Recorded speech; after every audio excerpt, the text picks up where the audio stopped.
The biggest issue I have uh, watching things on TV, talking about mass shootings, unfortunate things happen. There's evil in this world, and because of this evil, good people are hurt by it. I disagree with the government trying to control, uh, take take guns away from people. Totally disagree.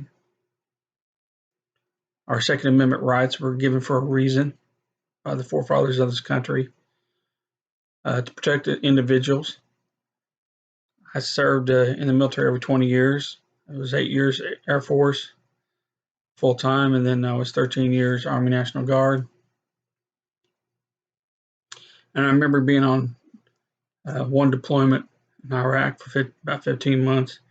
And the thing about the deployment is, as an infantry unit, we went through and confiscated weapons, but we never took everyone's weapon out of their house. We always made sure that that one weapon was there.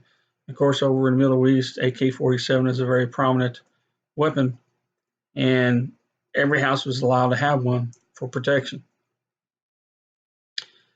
A lot of times you cannot get a hold of the police in time, and police, it's wonderful we have a police force. I think a lot about law enforcement, especially today, that the abuse of law enforcement takes in some cities like New York is disgusting. The mayor of New York is not very political, has not done a very good job with his police force, and has caused a lot of problems there. Yeah, he's going to run for president of the United States against Trump. I think it's a big joke.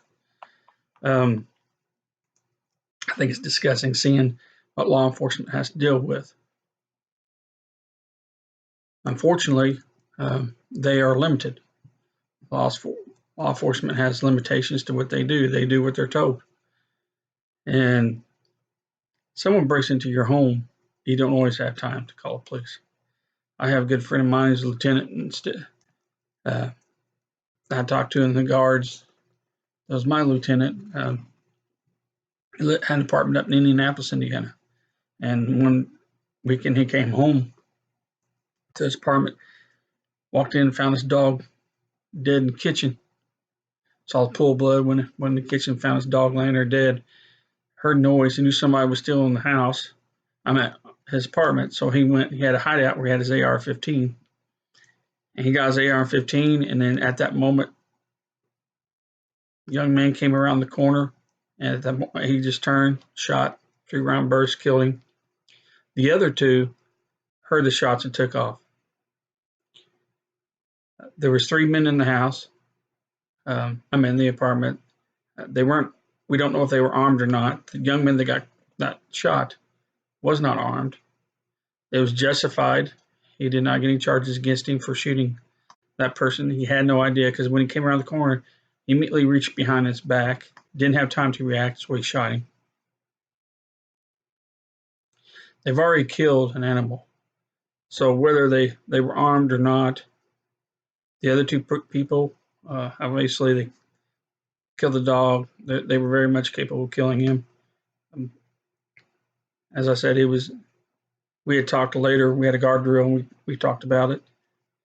And being a veteran, a combat veteran, he didn't feel anything. I mean, it bothered him, but he didn't feel he was in the wrong in that situation, and I agree 100%. He still moved out of the neighborhood. Unfortunately, while moving out of the neighborhood, loading his vehicle, driving away, he was shot at. It was not a very good area to be in. I just get offended when people come in, they try to take control through the government. And that's not just one party being Democrat, that's Republicans and Democrats both together, or they're wanting to push more government control on people. And I'm totally against that. That's why I like the president we have right now, President Trump. He's not a politician. People hate him because he doesn't talk like a politician. I didn't want a politician as president, and I'm thankful for him. I think he's a blessing for his country in a time that's really needed, because America is going socialist, and unfortunately, I see that happening in our country. I love God's word. I study the Bible, and I see where in the end times. We are in the end times, but the last part, right before tribulation, that Israel stands alone. And right now, we're Israel's biggest ally. But also, right now, there's a lot of problems with people in Congress, anti-Semites, talking against Israel. And there will be a time where the United States will, I believe, real shortly, will become socialist. It breaks my heart, but at the same time, God's in control. And I'm thankful for Trump. We've already killed one U.S. president. Deep state, I'm big on that, with Kennedy in 1963, was killed from the whole world. And here he was 2 weeks before, gave a speech talking about the Federal Reserve and secret societies, which I believe he was referring to the deep state of our government, and was killed for it.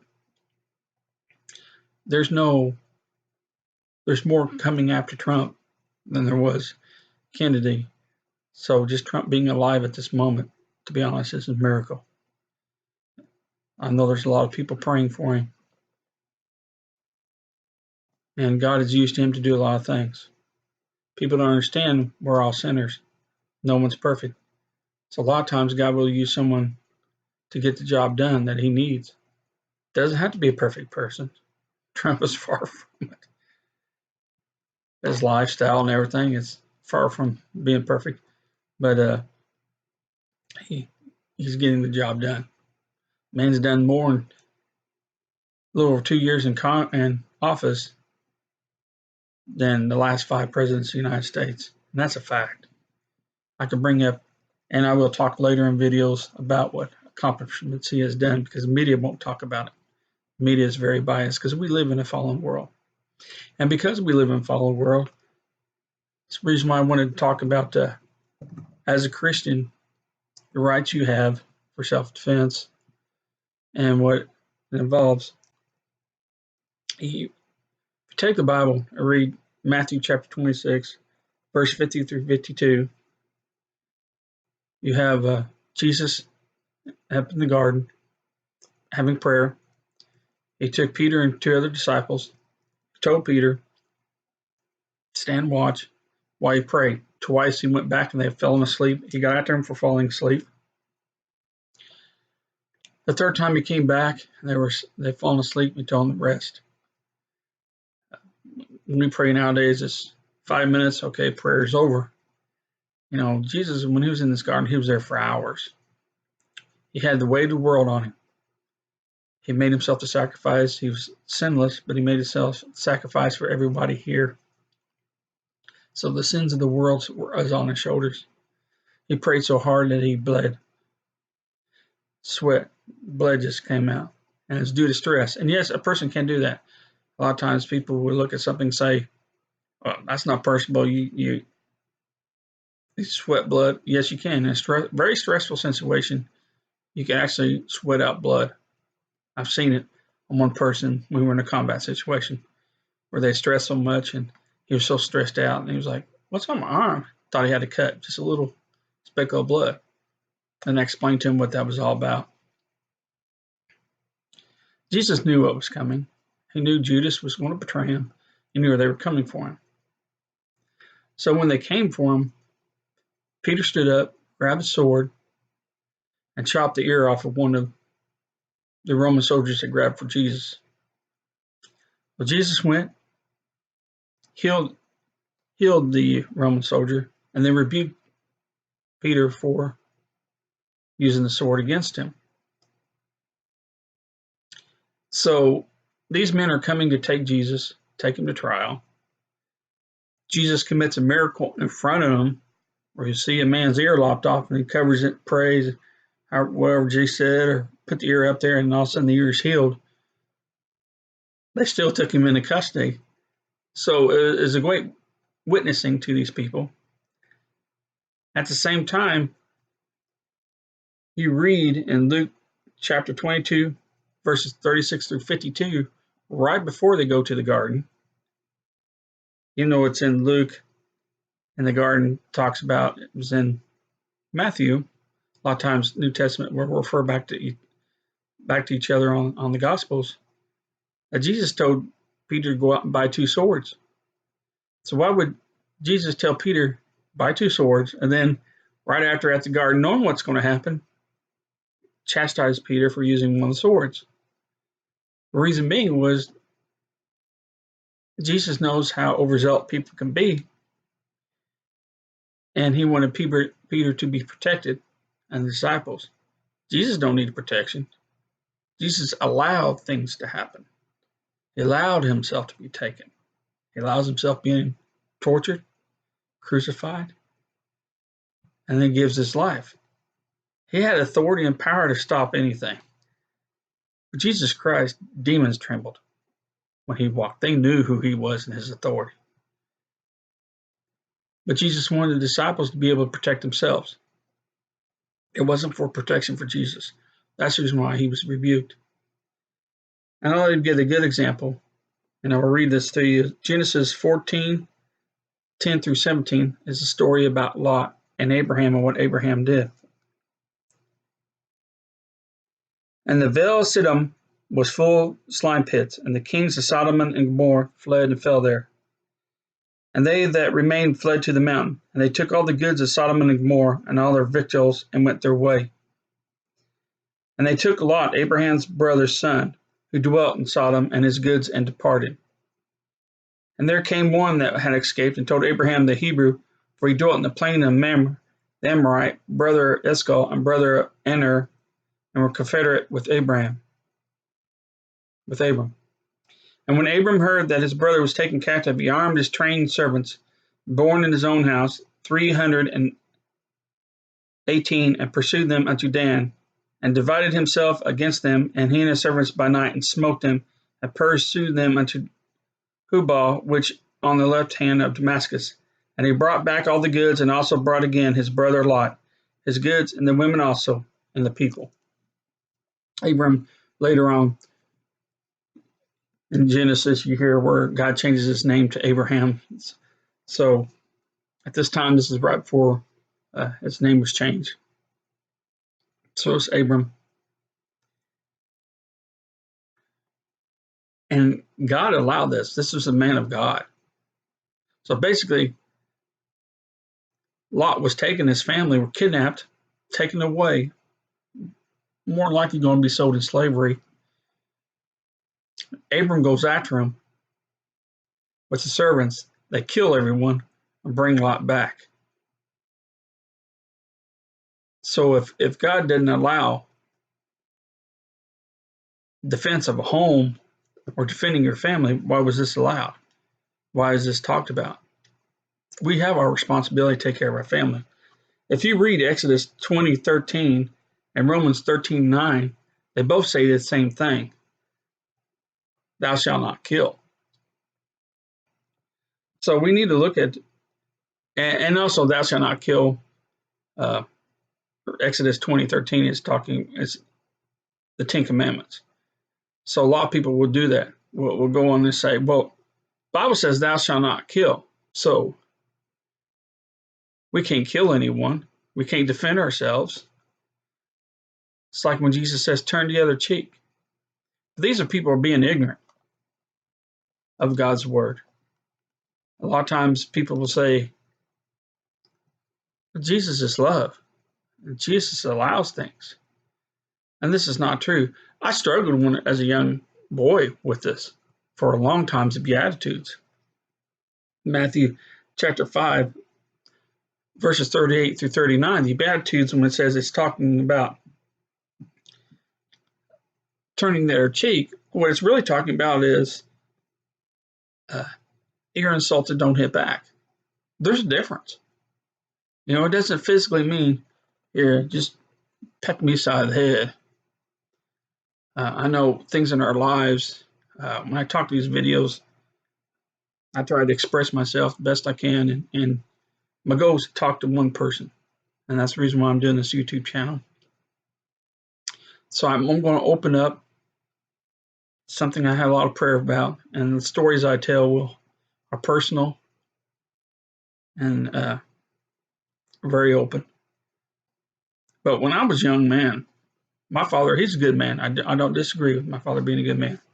When I was younger, he drank a lot. And later in his life, he was going to church, baptized, and drank a little, but never like he did when I was younger. But I got tired of my dad coming home on weekends, drinking a lot, and then getting rough with me. He wouldn't come in there and beat me up. I mean, and beat me with a stick or a belt, or there are times I got a whipping with the belt, but I deserved it. But as for abusive in that nature, but it's still in many ways he was abusive because he liked to roughhouse, loved to wrestle his son. I'm the same way. I've got two, well, I call them boys, my sons. One's 25, the other one's 27. Um, Christopher's got a family now. I just had grandbaby born.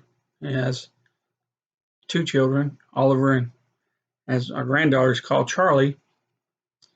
He's 6'3", 6'4". Then my youngest son, he's 25. He's 6'8", almost 6'9". They ain't small, but they know with their father, I'll tear that butt up. I love them. I respect them. I've had cancer. I survived cancer. I have colostomy bags. Sometimes on these videos, you might hear some weird noises. I can't. It's not in my control, and I'm going to spend hours skipping videos or re-editing videos to hide a muffled sound or noise because I'd be doing that for hours and never get a video done. So I just try to cover it with my hand and deal with it. I love combat.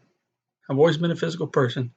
And my sons know when they were younger and they got a little bit too far, I tear that butt up. That was my responsibility as a father. And I love them very much. Even today, now when I was sick with my cancer, Dad was a little weak. I couldn't do nothing, especially on chemo after the radiation. But today, it was just a few days ago, I thought, what the heck, Jake? Let's wrestle a little bit. You know, mess around with him, push, shove, threw a few jabs. And he was like, dang it. You know, he was getting good. Though, you know, he's a big boy. He was getting best of Dad. But the problem with Jacob was he was barefooted. And I had my cowboy boots on. So I'm sorry, I'm old infantry. I do what it takes to win. So needless to say, I stomped a couple toes. And he was mad, and that was it. So, but we laughed about it later.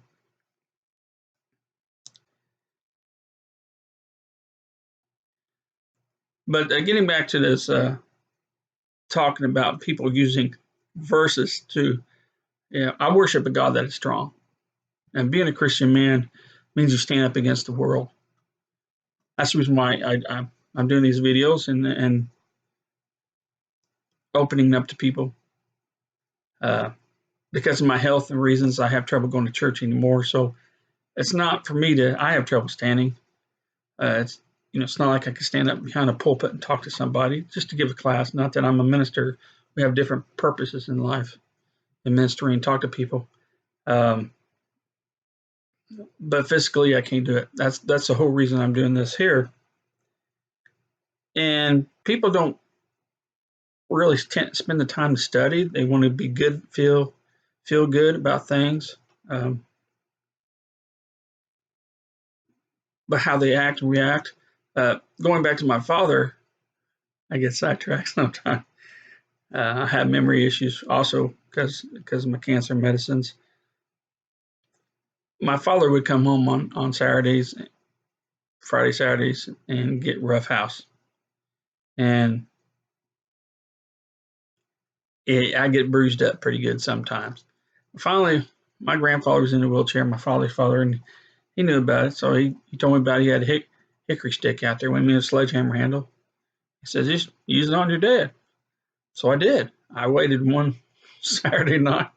I was undercover and had the sledgehammer handle and waited for him to come home. And the moment he came in, I said, oh, where's my boy? And went to grab him, yanked me out of the bed to wrestle. I took that and jabbed him in the gut and backed him up out of my room. Across the hallway was the bathroom and backed him up there. And Mom's freaking out. And Dad's like, then I swung it and busted the mirror, swung it like a baseball bat. And my dad just had this look of disbelief. And I'm just tired. Tired of you coming in here to get rough on me. It stops now. I stood up to him. I was 13 years old. And my dad did not realize what he was doing. At that moment, he realized, and this is why I say he's a good man, because he never went out to the bar drinking ever again after that. Period. For the rest of his life. He never went out. He did not realize what he was doing.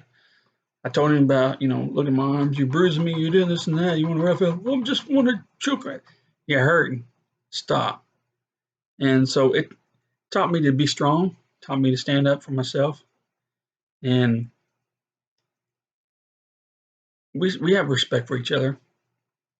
He's had a hard life. So sometimes he didn't know how to react. So that's the reason I go into talking about my boys. We wrestle and stuff, but they know that I would never do anything to harm them. And myself, I don't drink the alcohol, so it never was an issue about maybe drinking too much.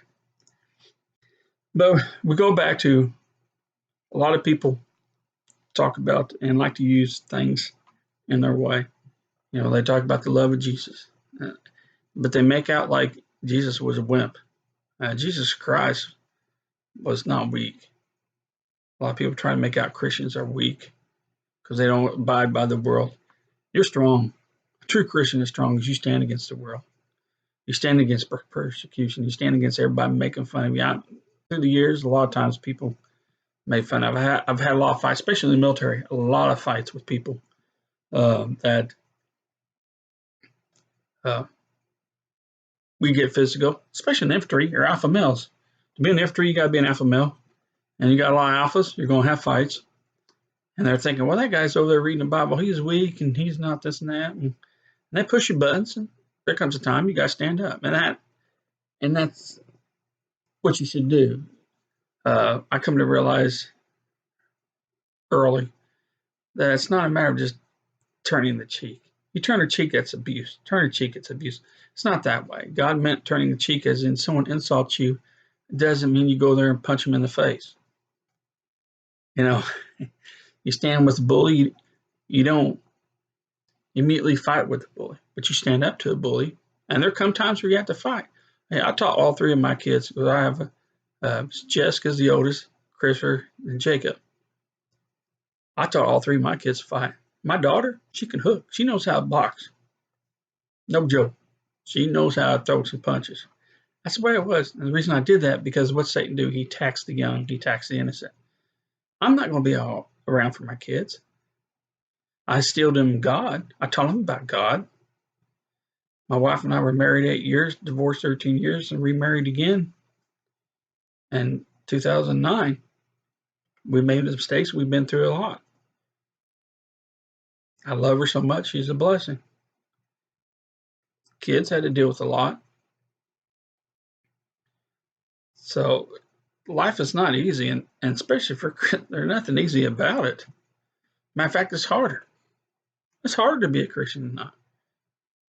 Because if you're a Christian and you're standing up against the world, you're saying things, you're not doing things that everybody else is, and they're upset. And the reason why they're upset, because they know you're right, and they don't want to admit they're wrong. They want to do their own thing and live for their own selves. They don't want to live for God. And how dare you tell them how to live? Even though you say nothing about it, they're quick to get after you. So a lot of people put out there like turning their cheek, you should let people just crawl all over you. No. It means for the insults, you don't fight back. But if someone gets physical, you defend yourself. Stand up to a bully. If the bully wants to get physical, bullies are weak. Fight that bully. They'll stop sooner or later. It's going to happen. A lot of times people love to use the Ten Commandments. They don't know the whole Ten Commandments, but they know one or two they like to use, and one of them they use a lot is thou shalt not kill. So let's talk about thou shalt not kill. It's mentioned in Exodus 20:13, thou shalt not kill. And also in Romans 13:9, talking thou shalt not kill.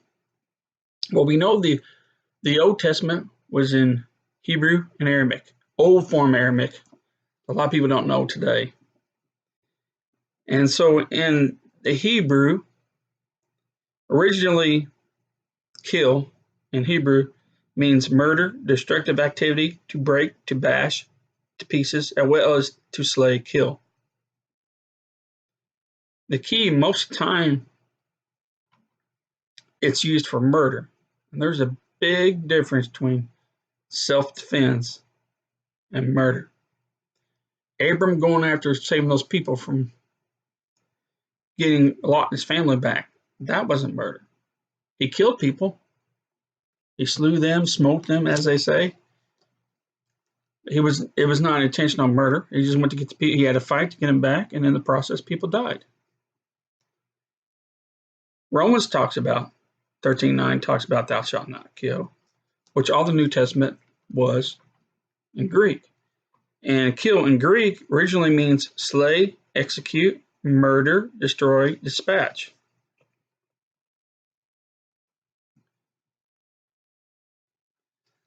So when the Bible talks about thou shalt not kill, it's more talking about committing a murder. It's not saying you cannot kill in self-defense. Jesus talks about the thief of the night. If the thief comes in your home at night and you find that thief and try to stop that thief and kill that thief, you're allowed to do that. But if that thief comes in the daytime, in the process you kill that thief, you can be put to death. Why? Because a thief at night, you don't know what their intentions are. Or a thief during the day, you can see if they're armed. And not necessarily means that you'll be put to death if you kill a thief during the day is what they're meaning. But what they're meaning is the possibility you can see what's about, stop them, prevent them from doing breaking in. Whereas at nighttime is a different situation. When I was in the military, we had, when I was overseas on deployment, we had what we call our OE, rules of engagement. Yeah, we're in combat situation, all kinds of weaponry, but that don't give us the right to just go around shooting people. And that's not the way it is in the military. Unbeknownst to what people talk about, because a lot of times people like talk negative about the military. And by the way, those talking negative about the military don't know what sacrifice is. They don't put their life on the line. They sit there and protest this and that, but they're taking advantage of it. They're taking advantage of what the military gives them. They live in a free country, mostly free, even though today most of our freedoms are starting to be taken away from us. And they have the right to protest, given that right. But we had our rules of engagement, and it varied. Even being overseas in Iraq, it varied. At first, it was you had to be fired upon before you could return fire, and then later they changed the rules of engagement to intent. Whereas someone points a weapon at you, you can fire back because many soldiers were doing their duty, doing what they were told, basically waiting, going somewhere where someone pointed the weapon and started shooting. That's kind of crazy. You're already getting shot at before you shoot back. So they changed the rules of engagement, as they call it in theater, when you're overseas doing deployment. And or once the weapon's pointed at you or pointed in your direction, shoot them. Unfortunate, but things like that have to happen. There are times where you had to hit and destroy evil. You have the right to defend yourself as a Christian. That doesn't give you the right to get hurt feelings and do something. Man, there's been in the military they say carry your feeling, don't carry your feelings on your sleeves. In other words, get brushed off, get angry. There's many times I get angry. People, and that's a righteous anger. People mocking God, making fun of me for being a Christian, or looking at me thinking, well, this weak old guy, he ain't nothing he gonna do. But they don't know what's inside me. For the biggest part of my life, I studied different forms of martial arts. I love combat. I love combat training, but I'm not quick to hurt somebody or hit somebody. I'm capable of many things. God knows. People that know me real close know. People who've trained with me know. I remember being a young man putting a fence post in my backyard, and my father was like, "What's that for?" "That's for punching and kicking against, conditioning my body." He shook his hand. Then had a bucket of sand in the garage. He was like, "What's that for?" "Hand conditioning. You pound sand, you hit the sand, back of your hands, make fists, open fists, and then you grip the sand. It gives you grip. Do that training plus push-ups on the rocks, knuckle push-ups, this and that." My dad would just, whatever. My dad was a Korean War veteran, so he knew some martial arts. I had a friend of mine was taking Kung Fu from someone who spent a lot of years at Shaolin Temple. So we would meet every now and then, and he showed me different things, and that's where I got the interest at. Then later in the course of the military, I went to a couple Taekwondo schools, and then later I got into boxing. Later after Iraq, I got into Ryukyu Kempo, hard-style Japanese karate. And then later I did more boxing. Then I did the mixed martial arts. I got interested in Brazilian Jiu-Jitsu. I've been to a couple schools for that. I spent more time boxing than anything because that seems to be my favorite thing. We all have different abilities, so there are different styles. A lot of times people think martial arts and they're thinking China. I don't realize the Shaolin Temple Kung Fu actually originated from India. That's where they believe Buddha came from. He was a prince, went over to Shaolin Temple and seen the monks out of shape and started teaching them exercise to get them in shape, which is funny because when they worship their statue of Buddha, which I'm totally against, but I mean, he's sitting there meditating his big old belly. So he went over there to do fitness with him, and he wound up overweight. But we always, as we get older, gain a few pounds, that's for sure. That's my biggest thing is I'm not able to physically do things I could before, which leads back to self-defense. Because of physically I cannot defend like I used to, do the things I can because of my health, then in a situation where I may hurt a certain person more.